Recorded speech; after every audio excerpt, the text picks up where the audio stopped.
You are listening to Adulting with Ebony, a podcast for the awesome weirdos, creatives, seekers, healers, space holders, and personal development veterans who are ready to self-actualize and take their unique magic to the next level. This is for you if you identify as a spiritual being having a human, physical, and emotional experience and sometimes struggle to focus or know what to trust and what to tune out. I'm your host, Ebony Allard, aka Ebony Alchemy. I'm a neurodivergent modern mystic, author, artist, and facilitator. I'm an international award-winning master coach, certified in multiple brain integration technique and human design. I've been in the personal development, creativity, and entrepreneurship spaces all of my life, and I have special interest in the psycho-spiritual development of human beings that I share by helping you lead yourself to greater empowerment, embodiment, and full self-expression. Stick around to hear raw and real conversations about the reality of adulting, personal growth, self-actualization, and mysticism through the lens of curiosity as I ask, what part of being an adult do you think we all suck at? And what part of being a grown-ass adult are you in awe of? Hello, my loves. In the latest episode of Adulting with Ebony, I am joined by Janie Everett. Janie is Silence and Noise, a sound practitioner, Reiki master, frequency medicine and astrology expert who's fascinated by neuroscience, the quantum field, and the natural world. In her professional space, she alchemizes sound, sky, spirit, and science, leading immersive journeys to the edge of the mind and the transcendental space beyond. Janie's personal journey from a fashion producer to wellness guide has taken her not only around the world, but on a pathway that has included living with a brain tumor, navigating a web of mental health challenges, to becoming a published author. She's here to make an impact through sharing what she's learned along the way with total transparency and a side of dark humor. So, as you can imagine, our conversation was deep and interesting and full of tangents. I thought about calling this episode the one about all the ships, because we talk about ownership, leadership, friendship, relationship. We kind of had a honest, raw, frank discussion about energetics, about astrology, human design, soulmate connections, resonance, being a woman, particularly a child of the 80s and a teenager of the 90s, and what that means in terms of female friendship, but also in terms of being a woman now.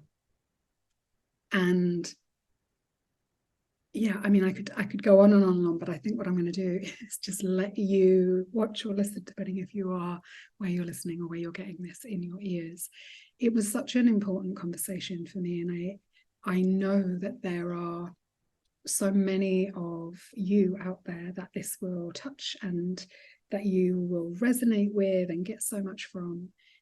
If you are a patron, and I very much invite you to become one, if you're someone who's listening to this and enjoys the podcast, you'll get so much more from the extra episode that I put together every single time, where we go deeper and where really you can get to work with me or experience me and all of this magic for just £5 a month. And in the Patron part of this with Janie, we really explore, I ended up calling it deep energetic resonance, because we look at some of that quantum energetic piece in terms of astrology, in terms of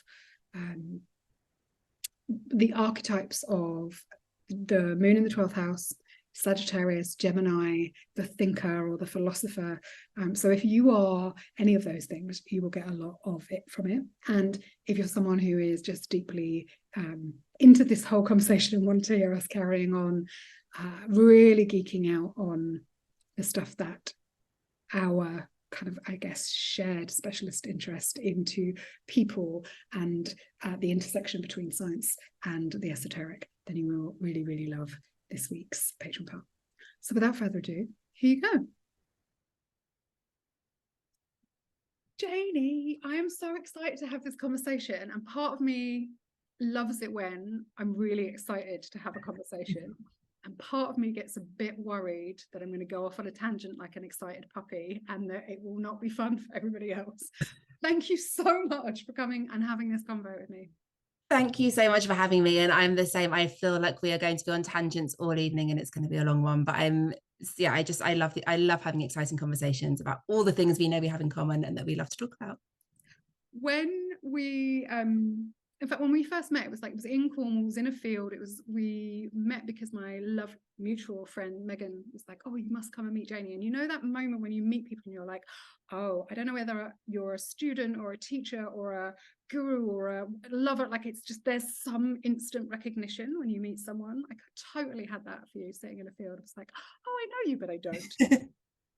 No, I did too. And it's so interesting. I was saying to someone just the other day how I feel like women that have come into my life in like the last year and a half, I've had the most kind of potent unfolding of just new female connections and talk the way we talk. You just constantly, oh, and another thing, oh, and another thing, oh, that thing in alignment. Oh yeah, I want to talk about that too. And it just feels something shifted in the last year and a half that so many amazing women are coming in, and you and Megan indeed are absolutely part of that. So I am so excited to be here with you. And I really love that because actually, as a young woman, and we were born the same year. So as a young woman, like growing up in the 90s, that a perception of what it meant to be a woman and what that looked like and what female friendship looked like and everything. If I look back on it then and how I believed and how I showed up in those relationships versus what you've just said and what my experience is as 42, 43-year-old, they're so far apart. Oh my God, they so are, aren't they? I feel exactly the same. And I look back at, I hated girls when I was a little girl. I wanted to be a boy. I was a tomboy. I liked football. I was upset that I had to play netball. And I just didn't like being around girls. I went to a girls' school. I struggled. Even at uni, I was just like, who are these bitches? They're mean girls. And I really struggled. And I did find my people eventually, but I've got remarkably few girlfriends from, pre 37 or 8, to be honest. It's been really interesting. I feel like I've spent a lot of my life alone, and on the edge of circles. Outside the circle is definitely a song and a theme I relate to, and especially with girls. And I definitely remember in the 90s looking at, the Just 17 and Cosmo and all those magazines being like, they're nothing to do with me. I don't know who they are. Ironically, for someone that went to work in fashion magazines, eventually maybe some kind of massive shadow. It was like, I must fit in. I'll go and work in this world I hate and don't understand. But yeah, it's weird how I feel really differently about women and sisterhood and community and all the conversations we have. I never would have thought I'd get to that at 42. So I'm grateful. In the context of the theme and the thing that I love to talk about here, which is really the initiation into adulthood and like what it means to be an adult these days. I'm kind of want to unpack that. Like, what does it mean to be an adult woman and to have sisterhood now to you? Gosh, that is not a small question. Actually, I was visiting with one of my oldest friends actually, and we've shared a flat in Mile End, the really crappy bit of London, from about 2007 for a couple of years, and she's called Kirsty, and I went to stay with her up in Cheshire, and we haven't actually seen each other for nearly 2 years. Our lives are in really different places now, and she's a homes influencer and has 3 kids under 7, and our lives couldn't be more different. But we just had this, it was literally like we just saw each other yesterday, and we described it, I can't remember which of us said it first, but we kind of mutually described our friendship as effortless friendship. How you just, energetically, we just kind of understand each other. We see and appreciate the differences. We celebrate the connection and the similarities. And there is just an easefulness and a gracefulness, actually, that I think comes from just being more or less okay with who you are and prepared to let someone else see that. And I feel like I spent certainly my teens and childhood and teens, and absolutely my whole 20s and a good chunk of my 30s, just trying to be someone else and being really afraid to let anyone see me because I didn't like me. So I didn't think anyone else would like me either. And it just meant that I was never actually turning up in that effortless, graceful way. I was turning up strained, like clinging to my mask, hoping no one was going to tear it out of my hands. And I think the friendship now is because I feel like, you and I, in the time we've known each other, have had some really intimate conversations and shared stuff about our lives that, I would have been terrified to tell my best friend 10 years ago. But now I feel okay enough. And I know that I'm attracting women who feel the same about themselves, that we can just be here and talk about anything. And that freedom, I think, is something about the adulting and the maturing away from that expectation of other people's judgment, which I still strangle myself with it every day, but I don't feel it runs my life anymore, and it did used to. I love that. And I love it because for me it's very, very similar. And the people that I attract or magnetize or have as those bonds are people for whom it has also been a journey. Yeah. For whom it hasn't been easy, and that is an important part of it, because there is recognition that this vulnerability is sacred, and that there is a sense of communion, there is a sense of like coming together and offering up, but also not doing it in that like, oh, I'm going to overshare kind of place, where I've also, and again, for me, that's, now I'm like, oh, that's some of the ADHD of that, like, oh, you're supposed to be vulnerable, I'll spill my guts. And that isn't the same as taking ownership of yourself and your feelings and your experience and offering something vulnerably.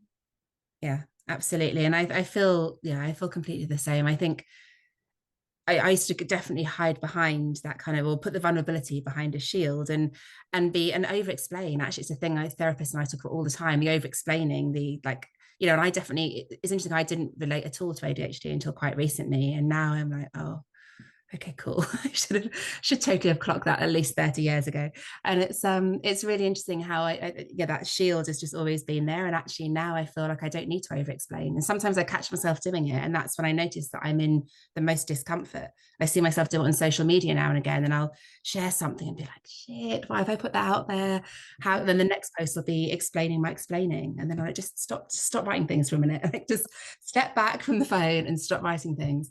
And it's always the bits where I know that I'm, I've gone back into my vulnerable fences and back behind the, the inner child and the shadow wounds, and, I hit reverse and start going backwards to all of the work I've done. And then that's when it comes out in a load of muddly crap, which is how I definitely used to be in my, previous friendships and iterations of self. So it's a good reminder. I think every time that vulnerability, comes surfaces again, I recognize that's still, the work that I'm still on. Yeah, and I think for me, and I was talking about it today with someone, that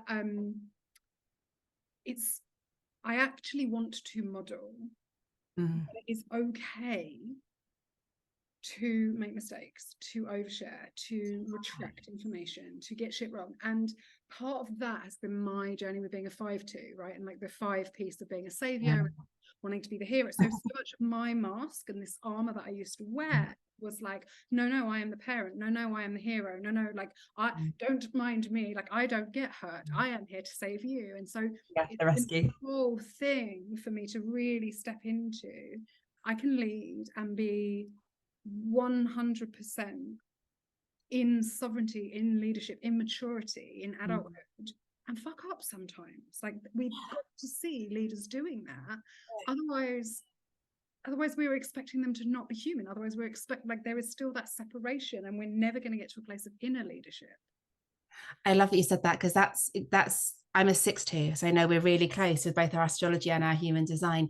And actually, when I first looked into my human design quite a few years ago, and I discovered that 6-2 is the role model and the hermit, I kind of went into a panic, because it's all the things I'd always been scared of, that the role model, or you've got to be seen to be right, and there is no second place, and nobody's here for the bottom of the podium, and there's also a lot of the programming. And I can see now the conditioning I had as a child. I went to grammar school, I expected everyone to go to Oxbridge, all that kind of thing. And now I recognize I basically got away with it, because I think the way my brain works, I now really recognize is really different to how most people's do. And I have pretty much a photographic memory, and that has got me out of jail my whole life. And I realized that I never really did the work. I got away with it. And then when I read this human design stuff, I was like, shit, I'm going to get found out. They're going to realize I'm not a good role model. And it sent me into a real kind of a bit of a dark night of the soul, actually, because I realized that I realized that my programming was perfection. I couldn't, the idea of being judged as not being perfect, as not being a perfect role model, as doing something and screwing it up, was filling me with so much fear and paralysis. It was stopping me from doing a lot of the things I'm here to do. And then it was, tearing me off track. I finally say, yes, I'm going to do this. And then I get paralyzed with fear again, paralyzed a lot lately. So yeah, and I'm now really happy to fuck up in front of people. Like I still cringe. Like I'm a sound therapist and healer, as you know, predominantly. And I did it last night in a session. You know, I got distracted with something and I clattered a gong with the wooden handle. It just it's the worst noise. It's like someone dropping a saucepan in the middle of the session. And every time I do it, I'm like, oh man, they're all going to hear that I wasn't perfect. I screwed up. But I kind of own it now, and I almost consciously draw attention to it at the end, you know, when that happens, or you know, if I make a mess of the DJing out, or I, you know, drop something, and it just, I almost draw attention to it to validate it and remind myself and everyone else that that's okay. Because for so many years it was like the styling it out, or you got it wrong, just a quick gloss. Be cool, yeah. That's a mature thing. Not even mature. I wouldn't call myself mature all the time, but that's maturing for me. Is that now I'm like, okay, yeah, I fucked up, and you know, I've had that a lot in my business this year. I feel like I've taken a lot of heat for trying to instill boundaries that I've really, you know, I recognize that I couldn't deal with my own boundaries. So how can I expect anyone else to observe them? So that's been a major learning of the year and this summer. But I've really found that actually accepting, oh, actually, I just got that wrong. You know, I should have got back to that email. I didn't refund you fast enough. You know, and actually, in a way, almost publicly, not even kind of shaming myself, but publicly going, yeah, actually, I just didn't do very well at that. It's such a release. And I'm like, oh my God, okay, like, not everyone's perfect. It's okay to not be perfect. It really, really is. And it's such a big thing, particularly, I think, for those of us that kind of hit our teens and became adults in the 90s, like, because it was such an ideal, it was such a value, perfectionism. But there's something I wanted to say on that, which is that it's ownership feels like shame. Mm. To a lot of people, and it isn't, right? It's just ownership, and it gets to be okay. And with the 6, there's so many different ways that people teach the 6 or share the 6. And for me, the thing that is really important for 6s to know, it is not about what you do, it's about who you be. And you are not you're not, because there's that thing of like, oh, everyone is watching what I do. They're not.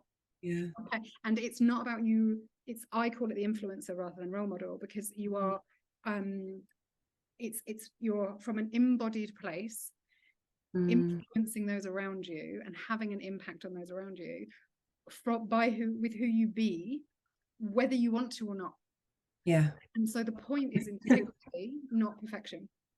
Yeah, that's integrity. Integrity is a word I've been using a lot. I feel like, you know, that's an authenticity get chucked around like hot potatoes in the well-being world. So I try and avoid them. But I've really, yeah, I think integrity, knowing that I'm at least, like you say, owning what I'm doing or saying, even if it wasn't entirely what I planned or what people expected, is, you know, it does feel like a step forward. And I like that influencer as well. That makes me cringe a bit as a child of the 90s. But you know, I think we have in a social media way, like in a no, I know. And the other thing with there's something else I was going to say then, and maybe it's gone. Oh, it will come back if it's important. No, I'm not even going to pause. I'm like, it's gone out of my head, so it isn't relevant. So I will move on. The thing I also wanted to talk about, because before you came on, it's like, oh, what are we going to talk about and what's important and what are the things, all of that. And the idea of silence and noise, which is your name, your brand in some ways. I really love it, like really love it for so many reasons. One of the reasons is that as a 6-2 and as a 5-2, one of the things that we have in common, even though there's lots of differences, is the introvert extrovert thing. And yeah. And they're like, of course I want everyone to hear my voice and or show up and or be a role model or a a messenger or whatever. And also I need to be alone. I am completely done. You don't understand. Like I need to be a hermit, right? Yeah. And so for me, that balance of silence and noise is really, really interesting. And so many of my clients, when I first started working with them, can't do silence. And so many people are like, I had a client who had headphones on in the shower, like she could not do silence. And I remember the first time I went to the desert and it was so quiet, it was deafening. And I was like, and something in the frequency of the silence in the desert cracked me open. I was in Egypt and I was like in miles away from anyone in the like deafening silence. And that was the first time I really got the equity between silence and noise. And I was really, really curious where that name came from for you. Okay, I will tell you a story you won't expect in a second, but I love how many, every time we talk, there's more synchronicities. Like my favorite place on the planet is Death Valley for all of those same reasons. Like, you know, I went to university in California and spent a lot of time in the High Mojave and Joshua Tree and all those sort of places. And then, you know, and that, you know, that silence is already pretty epic. But then, yeah, getting into Death Valley and just that expanse of nothingness and just the stillness. But, you know, and I say it a lot in my sessions, you know, silence is a noise still. It does have a frequency, as you said. And actually, we're really obsessed as humans with what our conscious senses are doing with our 3D senses and what we can hear. And actually, you know, sound is what we feel. So I think silence is something we actually feel rather than hear. But because we're so used to our ears doing the talking, literally, and giving us all the programming, when our ears can't find the frequency, we question it, we think it isn't there. And we start looking for it and start filling the silence with a noise so that we can hear it. So we're like, oh yeah, cool, we're okay, we're safe again. And actually we were always safe in that silence. And it's something I say to people a lot. I like to put now there's a thing for this, but I like to put my noise cancelling headphones on just with the noise cancelling on and then just sit there like that. And I mean, now there's, you know, some very fun brands have managed to corner that market already, knowing that people need the silence and we can't get it, you know, in these environments. I'm in a city at the moment as you are, and you can't get it. So we need to find a way. But yeah, silence and noise, where it came from.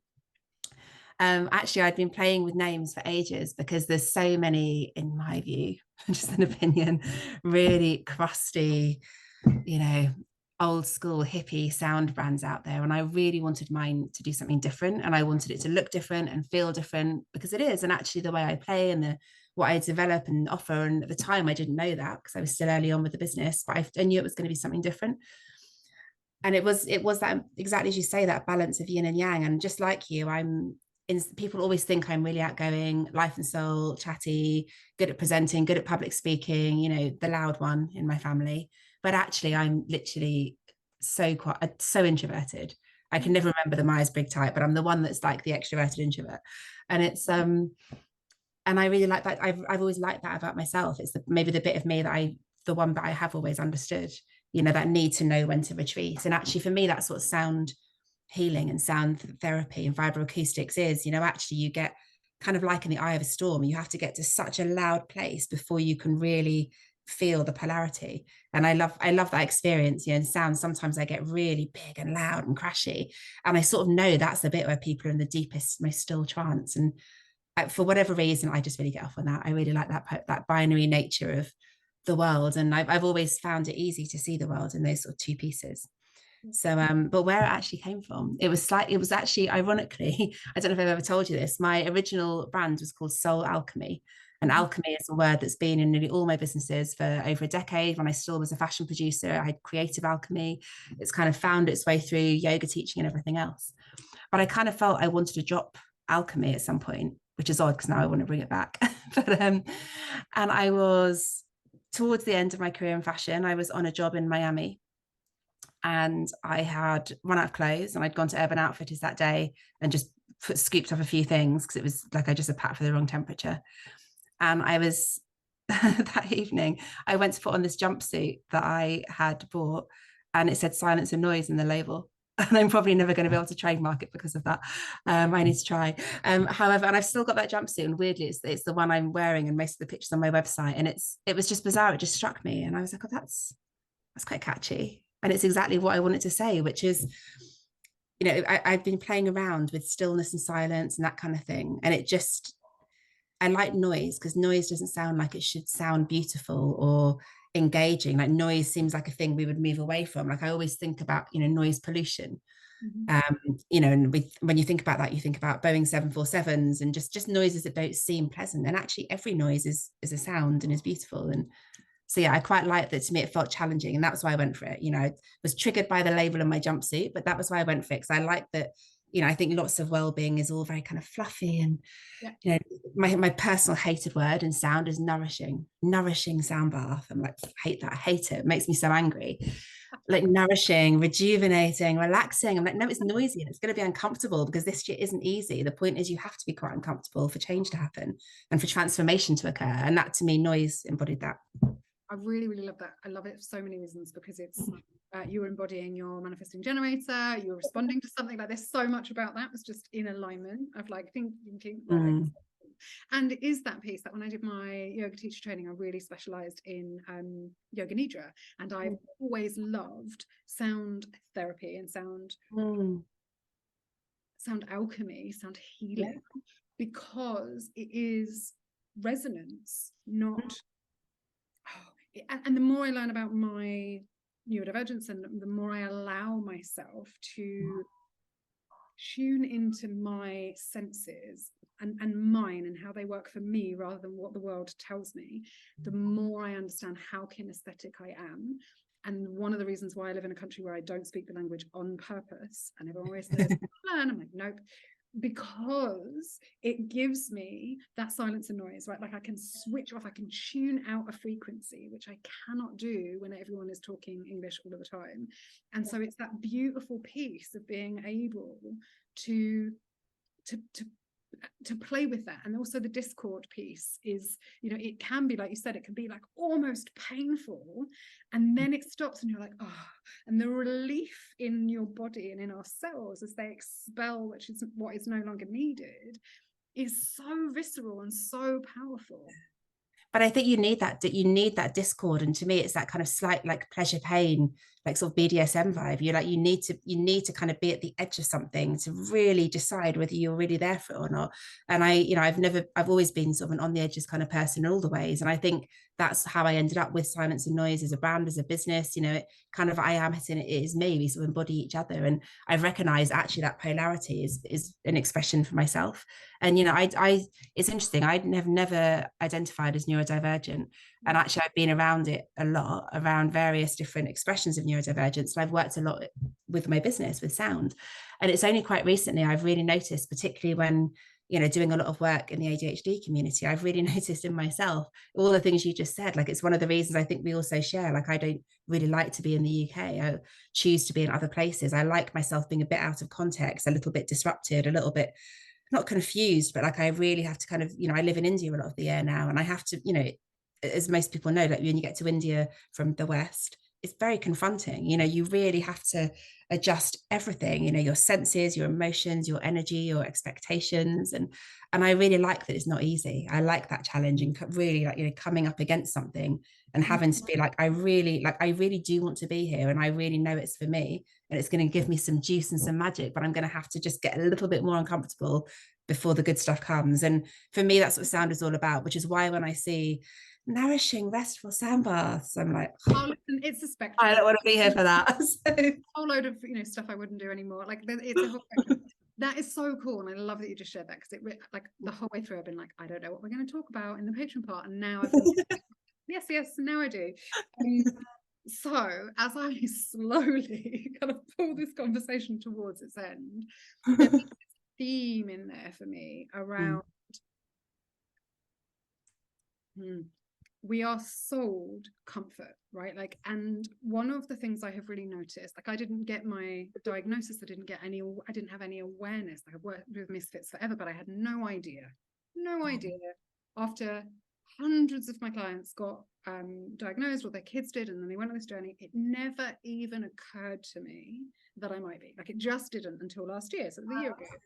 And one of the big ahas that I had around it, and I had always known about my people or our people, is that they, you know, most of the coaching world is like, get out of your comfort zone. Like, everything exists outside your comfort zone. And it really irritated me. And most of the time when something irritates me, there's something there, right? Like, this edge again. Yeah. And which is interesting, because in human design we say, oh, where there's frustration, you're out of alignment. But what in some versions, and in the version of human design that I work with, it's like, when we're in that place, it's an opportunity for calibration. It's an opportunity for deepening your wisdom and your knowledge. And so in that frustration, the aha that I got was, we have normalized discomfort so much, spend so much of our lives and existence living in discomfort, that we do not need to be any more uncomfortable. We need to get more comfortable with being comfortable. Yeah. And for a lot of us, not comfortable to be comfortable. Yeah. Which is why discord, rock music, loud places, like all of that is where we find peace. Yeah. And that's the whole thing about that. And so yeah, it's like, yeah, there's I just know we're going to run out of time, but I completely agree with that. And I think, you know, but both of us identifying as being, you know, children of the 80s, teenagers of the 90s, like I was such a big grunge kid, like not even an emo kid. Like I lived for Nirvana, Soundgarden, and, you know, at some point segued more into Blair and like some kind of, you know, observational commentary. But it's so interesting how I think, you know, when I zoom out astrologically, you know, for those of us that are in that Pluto and Libra generation, we're in this constant push pull of trying to understand the world from our perspective and other people's, and it's really polarizing. We are so on a seesaw of, you know, is it me or is it them? And you know, the mirror is kind of inverting all the time. It's a whole generational thing for people born from like the late 70s to early 90s, and it is so fascinating, I think, how society has served us this idea of, you know, you're either with us or against us, obviously, that kind of polarity that we have culturally, particularly in the West. But, you know, even for things like music, like you say, music, fashion, for me, that was a huge thing in our teens. You know, on one side, you've got all the rock stuff and like Jodie Kidd and heroin chic. And on the other side, it's, you know, Cindy Crawford, tits and ass, big hair. And you're like, which is it? What do people want? What do I want? And I think we've, you know, oscillating across the axis, you know, from teenagers all the way through to now, to our mid 40s. And we're early 40s. And we're kind of still in the axis now of not being, not really being able to be comfortable in the thing that looks like everybody wants it, like always sort of pulling out to the edges. And I think that's probably why I ended up doing, you know, working in fashion in the end. I kind of thought I was, you know, out there, this sort of grungy outsider, didn't really get on with anyone, just sat there with my books and, you know, a hair dye and all the rest of it. And I thought, well, if I go and work in fashion, I'll be in the comfort. And actually, it was the most uncomfortable 17 years of my life. And it's really interesting how I think that, you know, and actually now I'm back on the outside again in a way, and I've never felt more central and more seen and more connected to community like this. And yeah, I just think it's so fascinating, comfort and discomfort. And I think all of the practices that are evolving and growing, from sound to breath work, you know, to all the Wim Hof stuff. And, you know, I'm a big swimmer out there in the cold water as well. It is that discomfort.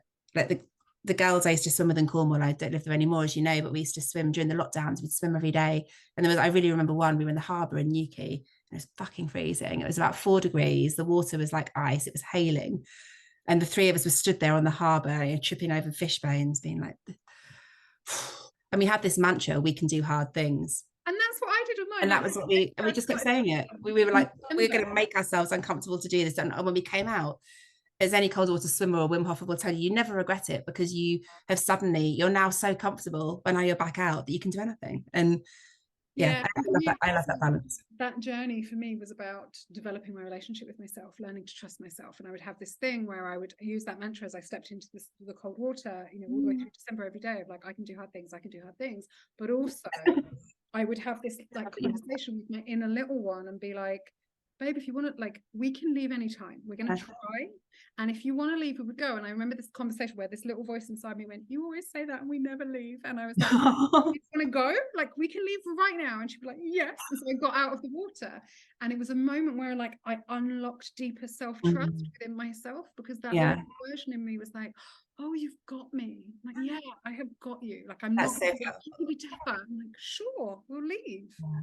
I remember the first time I went for a swim and then just was there and was like, you know what, I'm not going to today. And was like, oh, wow, that's interesting. But yeah, I think it's one of the, I know I love the edges, but I think, you know, that discord and harmony, words I use a lot actually in the sound space, is in the musical space. But I just think we all have our own harmony. It's something else I, write about a lot, that we all have our own perfect orchestration. We all have our perfect blend of frequencies. They're, as unique as our fingerprints. We have this tuning that only makes sense to us, our own natural resonance, natural entrainment with all the sounds around us, with everything and everyone we connect with. And, we all see it. We know when we walk into a room where you see the love of your life across the room, or your best friend, someone you really care about, and you get that resonance with them. Your heart entrains with theirs. And similarly, you have that when you walk into a room and there's just an asshole in there that you hate, and, your energy changes completely in the other direction. So we all know what that feels like, but we're almost so consumed with trying not to experience the edges as a society, because it would stop us, eating, drinking, working, driving our cars, moving from A to B. And I think, you know, a lot of these practices are about bringing us back again to that, you know, that comfort with discomfort, you know, being okay with the edges and knowing that they're just there to try. So on that note, if people want to come and continue the conversation with you, find your reading, learn about where you are doing, you know, where in the world you are nomading and being Where in the world? Well, right now I'm in Brighton in the UK. I'm just here for a little bit longer. But this, what I mean is, so this is not going to come out for a while after we finish talking. I'm going to put all of your links into the show notes, but the best place for people to come to find you online is where? Right. So the best place people can find me is, for now, through my website, silenceandnoise.co.uk. There's going to be an all-singing extravaganza of a new platform at some point when I get around to it in the autumn. But for now, everything is linked through there. There's plenty of videos linked through there. I've got a YouTube channel with lots of events and courses and recordings of various sessions themed for different lunar energies and all the things you might want to explore. And of course, my Instagram is the place that I either am there all the time or not at all. Polarities. We'll just see how it goes over the next few months.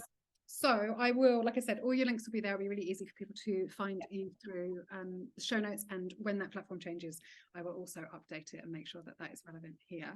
In the Patron part of the podcast, we are going to have a little talk about Sagittarian mind and this kind of the Sag energy, because as we were talking, again, it's something else that we have in common, that we have a great love for. And what we're really talking about as we're talking about pushing edges, expansion, you know, all of that stuff for me, comfort, discomfort, really brought up that piece. And I want to have a bit of kind of an astrological conversation about that. Well, a lot of my people who come into my world have such vibes going on. No surprise, I have so much of it myself that I attract. And the other thing is that moon in the 12th house, which also is like a magnet. And I have so many clients who have that experience as well. And you are such a great person to talk about both of those things with. So that's what we're going to do. And if you are Saggy energy or moon in 12th house, come and listen to the Patron part. Thank you so much for coming and having this conversation, Janie.